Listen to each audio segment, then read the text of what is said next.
In today's lesson, we're going to talk about good note taking in class.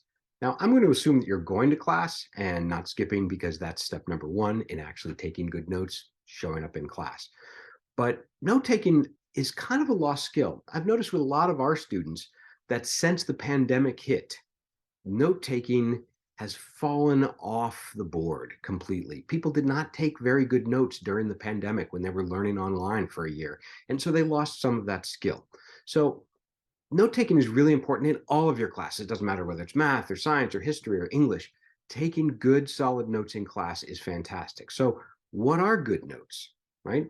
So, to some extent, that depends on the material. For humanities classes, history, English, literature, paraphrasing and condensing what your teacher is saying in your own words, in your own language, is really important.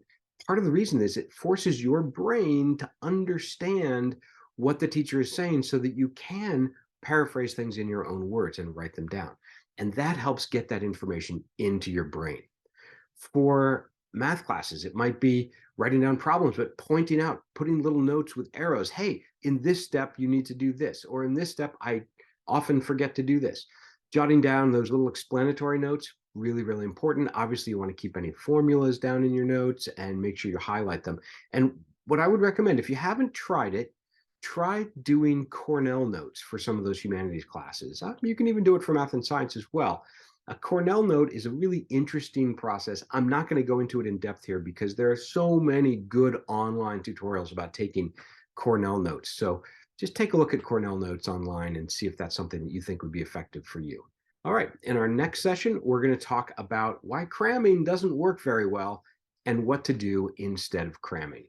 Thank you for watching. And for more information, you can go to our website for more videos on our blog or subscribe to our YouTube or Instagram feeds. And don't forget, aim higher.